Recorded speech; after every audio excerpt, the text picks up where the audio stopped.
The modern entertainment-based church may be harboring a very dark secret. Could churchgoers around the world be inadvertently fueling the massive adult entertainment industry, contributing to an overburdened foster care system, child exploitation, and even human trafficking? Will the church face judgment for remaining silent while this sin thrives in the shadows of ministry? Are we doing enough to fight back? And how can the people of God stand in the gap for innocent young lives? We'll explore all of this and more right now.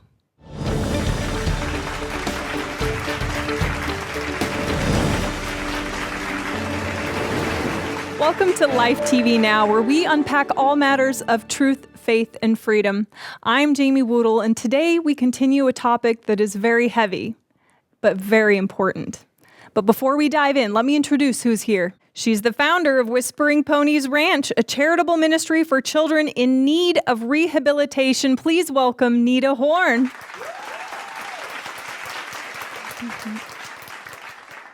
He's the CEO of Life TV Now, a multi-time best-selling author and an award-winning film producer behind the Rescue Us 6-part documentary series. He's also a board-certified holistic health practitioner whose work in natural health, healing, and child rehabilitation is recognized worldwide. Please welcome Joe Horn. We're talking again today with Joe Horn about his new book, Innocence Shattered: Dismantling the Insidious War Against Our Children. Joe, could you recap what we covered last week? And then I have some questions for you. Absolutely. If you missed last week's program, go back to Rumble, go back to YouTube, go back to the networks, wherever it is that you watch Life TV Now, and make sure that you don't miss that episode, because we're not going to have time today to unpack everything that we already talked about. And even then, we talked at warp speed, and it was only just a little taste of what's inside the book, Innocence Shattered. But to bring the viewer up to speed, in case they missed it, we talked about the insidious war that Lucifer has waged on an entire generation of children. We're talking about children that have faced every form of abuse known to man, and a lot of brands of abuse that normal, rational people can't even wrap their heads around. We talked about where this is being enhanced and promoted by Hollywood executives, elites, large studios that are using their platforms, large movie productions, cartoon productions that are trying to normalize gender confusion. This Luciferian assault affecting an entire generation of children. We're talking about thousands of children that come up missing every year from the foster care system, often classified as runaway. These are kids that have no chain of custody. There's no investigations being done to sort out where they went. They're just classified as runaway. We're talking about the fact that foster care exists only in the first place as a response to what is a spiritual problem, in that if people raised their children and wanted their children and fostered relationships with their children. So the foster care system in total is a spiritual side effect. We talked briefly about AI companion apps that have largely taken over the job of raising children. These children are interacting with screens. They're asking AI companion apps all of life's most difficult questions. They're being told in the classroom that it's okay to explore their gender. It's not what God assigned you at birth. There are more than two, not just male and female. And this is something you can unpack, and it's based on feelings. To suggest that you're a boy or a girl, it's pseudoscience, but it's dated. And so now we're going to embrace the future. It's this multi-pronged Luciferian assault there to brainwash an entire generation of young people, but also to condition society through the rebranding of what used to be stigmatized as evil, words that I can't even say on this network that start with PEDO, file. Otherwise, the algorithms take the episode down. Repackaging inappropriate relationships, intimate relationships between adults and children, as MAPs, minor attracted persons. And not that this should be a crime. No, this needs to be explored. These people were born this way. This is how they show love. And children ought to be conditioned to receive that mature love. In fact, it's safer, they argue, than two young people navigating love without borders or rails or boundaries, because that's dangerous. That could lead to unwanted pregnancies that will just terminate in the first place. No. Having an adult lie with a child, this is the safest environment for these young people to navigate the complexities of lovemaking. This is so demonic and so Luciferian. This is just a small portion of the book, but why did I write it? Because there's an appendix at the end of the book that talks about how, first of all, a society would be capable of discarding the children that we're discarding. Most of the aggregators for information when it comes to missing children, and some of this data is very hard to get because governments don't like to acknowledge when they've lost children. So we're talking about the National Center for Missing and Exploited Children, the NCMEC. We're talking about the Polaris Project. We're talking about Shared Hope International. Most of the child advocacy groups that we depend on for accurate mathematical depictions of where these children are, why they're being abused, where these abuse cycles begin and end, where these children end up, have it placed, listen to this, as a mind-boggling statistic, at roughly 25,000 runaways from foster care every single year. And we don't know if these are runaways. We don't know if they've been forced into prostitution. Many of the people in law enforcement fear that they are now victims of the sex trade industry. There's no chain of custody. Of the 25,000 that they estimate just from the foster care that are classified as runaway, they have it estimated at between 1 and 6 being trafficked, which could mean roughly 4,200 foster kids trafficked annually if you do your own math. Now, if you were to divide that by the 365 days that we have every single year, this puts it at about 11 to 12 foster children per day being trafficked. And the reason that I continue to focus on just the foster care system is because the math becomes much worse when you talk about the broad array of homes in general across the United States. These aggregators would place that number at about 300,000 children forced into sex trafficking or forced prostitution annually. Wow. More than 250,000 children a year. So it makes sense then when you look at the 420,000 children that are actively living in foster care right now with a 90 percentile of statistical likelihood that they will experience at least 2 to 5 types of abuse. If you want more on that, please go back to last week's program because we talked a lot about the blind spots in foster care, the number of kids that are being trafficked both from the populace and also from foster care. And we talked about what our family is doing at a place called Whispering Ponies Ranch, That's right. which is a charitable ministry to stand in the gap for the very children that we're talking about. If you've read the book, the one thing it does is it leaves you excuseless. It will walk every human, regardless of age, regardless of skill set, through a series of questions that they can pray through and find their yes to God, because everyone, at the very least, can pray for these children. Mm-hmm. Somebody can volunteer at a church to start or enhance a child outreach program, a child-focused ministry. Perhaps you're in law enforcement. Perhaps you're in Congress. Perhaps you have the ear of somebody that's in a position of influence. You can absolutely do something to stand in the gap for these children. Well, Joe, what are the root causes behind this widespread crisis hurting these kids? Well, in addition to the fact that you have a never-ending echo chamber of media, propagandizing them at very young ages to do all of the things that we've talked about already, the embrace of AI companion apps, the propagandizing cartoons that are there to normalize words I can't say on this network, to condition a child who is stuck in a never-ending cycle of abuse to see that as normal or to see that as love. In addition to all of those things, what I could say very easily, and this wouldn't be clever, and nobody here would learn anything, if I said again, this is a spiritual problem, you would think that I was just taking the easy way out. It is a spiritual problem. I could blame fatherlessness. Tons of data would point at fatherlessness, these broken homes where children are vulnerable. That also makes them very easy prey for traffickers, Johns, sugar daddies, and exploiters. Very easy to use social media to find these children that have next to non-existent parental involvement and then groom them. Many of these kids are already grappling, especially in foster care, with cycles of depression.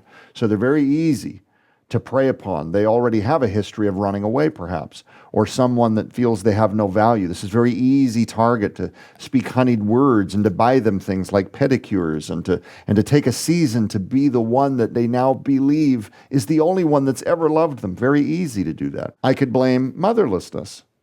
Fathers don't have the chops that mothers do. You know, How many dads out there understand exactly what I mean when I say fathers don't have the chops that mothers do? You need both. You need the head of the household, the one that they feel safe around. You need the nurturer and the emotional constant. You need both parents to juxtapose and to team up to raise children in this very difficult place called planet Earth right now in 2026. So I could blame alcohol. I could blame drugs. I could blame all kinds of things. But if you said, Joe, you've got to pick one that you think is probably one of the most prevailing, if not the most prevailing root cause, I can actually take every one of the reasons that I just explained and back those with data on the adult entertainment industry.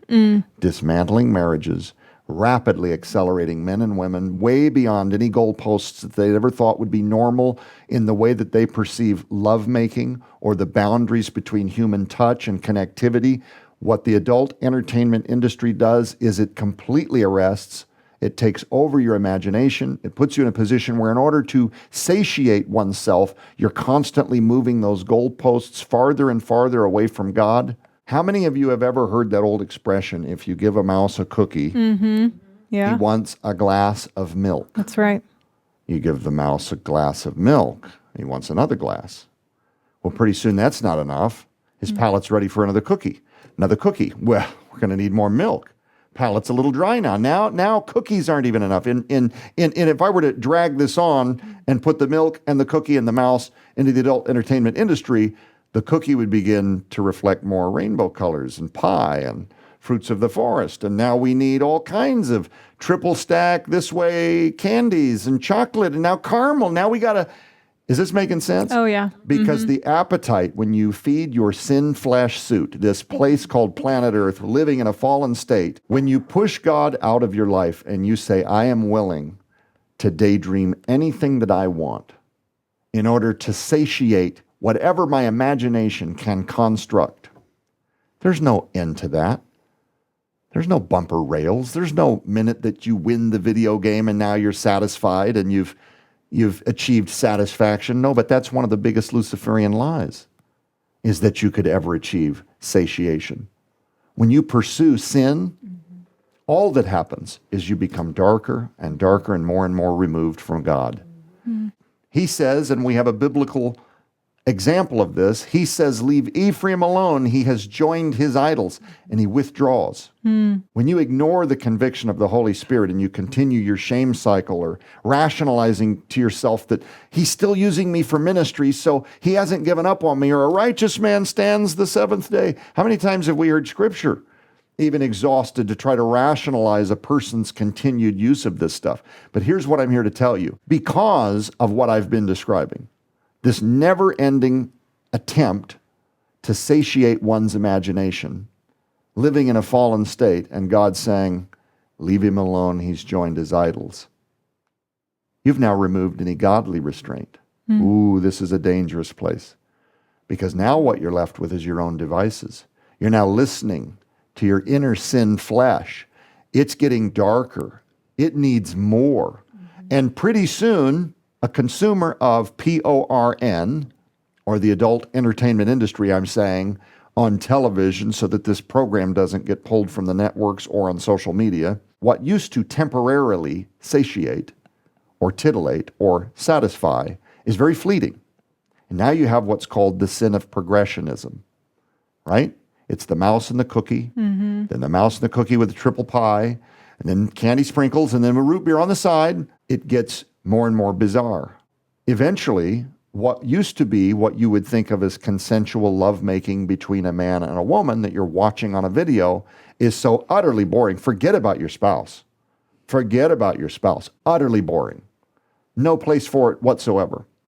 You've now progressed to a place where your daydreams are getting darker and darker and darker. And the reason that I mention that, especially in a Christian program, is because here in a minute we're going to talk about how the literal church, the self-identified, self-exclaimed, self-proclaimed body of Christ, is actually heavily indulging in the very industry that is fueling the want to pay for interactions with underage children. Wow. I'm going to explain that in just a second, but first, the sin of progressionism. How does porn do all of that, you might be wondering? I know guys that have been doing this for years. What I would say is the people that you think have safely done this for years have probably gotten better at masking who they're becoming. And I'm telling you this as a seasoned child advocate that has looked into the eyes of children that have become a side effect of all the things that we're talking about. And I'm telling you, often their abusers got to a place through the use of PORN was the catalyst that first taught them to dehumanize another human being. They no longer saw them as mother, sister, daughter, brother. It is a plaything, something to use to act out, again, these continually advancing fantasies. Is this making sense? Yeah, it's scary. You've removed God, you've removed his conviction, you've embraced this thing, or you're dealing with a threshold of guilt that still isn't strong enough to get a hold of you and put a stop to this. You've decided this is what I'm going to do. And as long as you're feeding that, it becomes progressive. The Lord builds and he restores and he heals. Lucifer destroys and he darkens and he ruins and he wrecks. So that's the only outcome. When you say yes to the flesh, that's the only outcome, is that your daydreams become darker, border, and eventually, I feel like God wanted me to warn the church. He literally gave me these words when I was writing the book, Innocence Shattered. Joe, I want you to warn in particular ministers that are secretly indulging in these industries in what they think is the shadow of night or under cloak, that ministers will become monsters.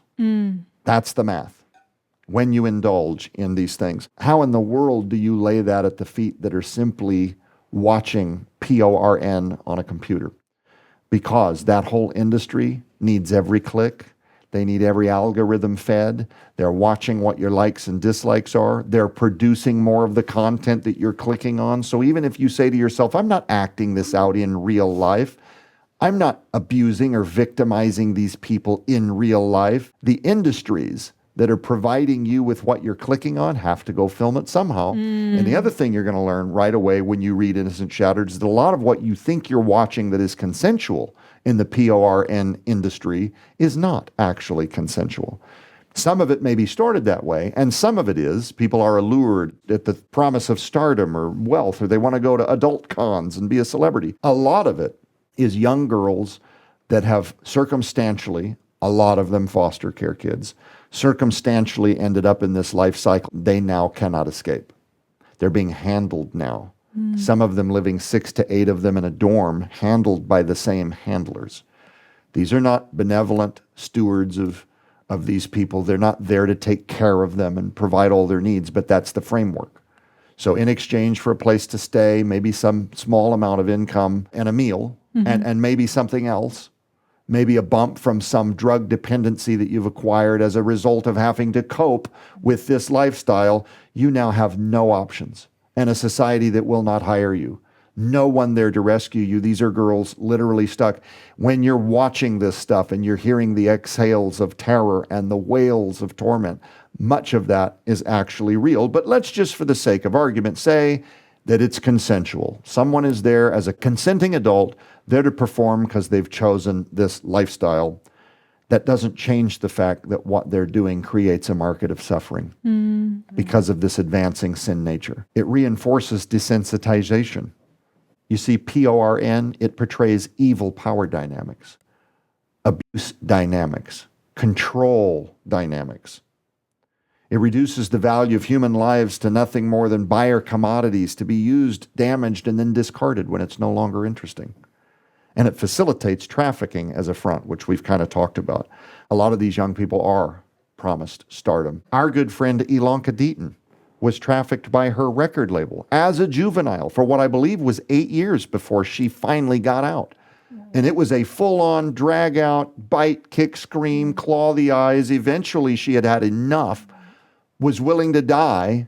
And by the grace of God, there was an off-duty patrol officer at a hotel, heard the scuffle, and came over and got her. Right? But it doesn't end like that for a lot of people. Yeah. Right? She was a lucky one. The other thing, and we're just not going to get into this today, especially with fleeting amounts of moments, but the PORN industry enables dark web and illegal content. And ladies and gentlemen, I am not suggesting that you go and try to research any of this dark progression. It is not a search that I recommend anyone attempt. But you see, humans indulging in the POR industry pursue an unattainable level of self-satisfaction, escalating their desires into ever more perverse and sadistic fantasy. This unquenchable appetite to pleasure self reflects humanity's sinful nature in the first place. It's a fallen nature, without, again, godly restraint, spirals into utter depravity and transforming individuals into monsters and beings of evil. If you were to ask most of the people living out life sentences behind bars, ask them, you will find that a lot of them that have taken human life or have wrecked human lives, you'll find that there's a common thread behind a lot of them, that the PORN industry was the first season of their life where they began to be okay with dehumanizing others, where they no longer saw them as human beings, but just flesh, to do whatever sadistic, awful, demonic thing that they wanted to in order to, again, chase that temporary, fleeting satiation. In 2020, Barna Research put out a study that found 57% of senior pastors in the United States, 64% of our youth pastors here in the United States either struggle with PORN currently or have in the past or recent past. Now, that means an absolute floor, if you continue to read the research, of about 20%. And again, this is the admitted ones. So if you don't participate in this information, if you're not a part of their polling, if you weren't a part of their surveys, if you didn't agree to check all the boxes all the way to the very end, you didn't get counted as a part of this statistic. 57% of senior pastors, 64% of youth pastors. And these are the people that children often go to for wisdom. For wisdom. For life guidance. For wisdom and life. And they are clicking with every click, with every view, they are clicking and supporting the very industry that now has to go film more of this garbage and supply it to an ever-growing number of consumers. Less than 1% from the same research even recommended telling their congregation. Only 8% of pastors think that they should even have to resign his or her position of leadership over this, and yet continue this behavior secretly. Only 10%, and this is heartbreaking, only 10% from the same research of churches even have PORN, rehabilitation-focused ministries or prayer efforts or anything whatsoever that focuses on it whatsoever. And if you're wondering how big, though, is the PORN industry, how big is it really? According to the NIH, that's the National Institute of Health, around 40 million Americans regularly visit PORN sites every day. And every single second, 28,258 users are watching it on the internet. So for perspective, because it's a big world, right? According to research by Psychology Today, more people visit PORN sites each month than TikTok, OpenAI, are you kidding me, Zoom, Netflix, or Amazon. It is absolutely massive. And then when you factor in the fact that there's a good percentage of that is the self-identified leadership of the church that's watching over the United States. And then you ask yourself, do you have young ones? Do you want them in church? Are you a discerning Christian? Does that motivate you to go to church? Here's the thing. I'm not even going to get into the legal gray zones that are already springing up all across the United States when it comes to AI advancing applications for the PORN industry. We're not even going to talk about AI companion avatar girlfriends or boyfriends or mentors, because the legal this is an absolute cesspool of drag and drop, tailor make, borrow. I'm not going to give ideas. You can create with the use of AI absolutely anything that you can daydream, and because of the gray areas where this is advancing, you've already got people advocating that the construct of AI children to be used for the purposes of abuse via AI keeps real-life children safe, and that this is a place for people that are attracted to children to kind of work out and exercise all their pent-up frustration. This is going to be a net total good for humanity. There's already people looking at AI as a way to help reconcile some of this darkness.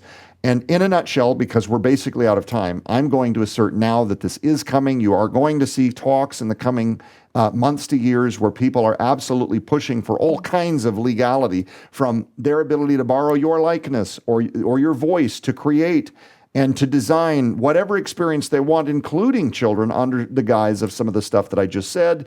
This is going to become a civil rights conversation. It is going to be an absolute train wreck. And we are once again in a position where most people are petitioning the government to step in and be the hero. And I'm telling you that there's already a dark web, which is one of the largest ways that, and again, we're not going to get into specificity here, where a lot of the acquisition of children is taking place is on the dark web. So this stuff I'm talking about that's coming, I'm only talking about the legal conversation. It already exists on the dark web. In closing, I'm asking the real body of Christ, the remnant of God, the ones, probably many of them watching this program, that have been cheering this show on the whole time they're with me. They're not enlightened by any of this. They already know that it's happening. For the sake of an entire generation of children, I'm asking you, as the body of Christ, to refuse this anymore. Be engaged with your children. Get involved in your communities. Resurrect child-focused ministries. Where did all of the programs like Royal Rangers and Missionettes and Awanas, where did all of those go?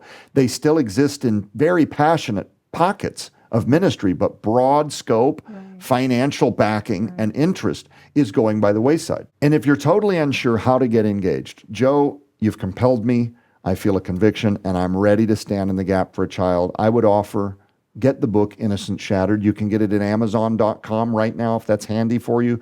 You can go to our good friends over at Skywatch TV. That's skywatchtvstore.com, because when you order the book from skywatchtvstore.com, those proceeds, being that Skywatch TV is the non-for-profit ministry that underwrites the good work that's happening at Whispering Ponies Ranch, that's a direct way that you can support that ministerial effort. Does that make sense? Yeah. And if you'd like to support Skywatch TV and maybe the book isn't for you, you can do that by going to the skywatchtvstore.com, and you can donate directly to Skywatch TV, who underwrites this very important ministry. Go to skywatchtvstore.com and support Skywatch TV in its ability to underwrite the good ministry that's taking place at Whispering Ponies Ranch. The book Innocence Shattered will walk you through how to give God your yes if this is a brand new area of ministry for you. Well, unfortunately, we're all out of time. Thank you for being here, Joe, Nita, everyone here in studio. I'm Jamie Woodle. We'll be back.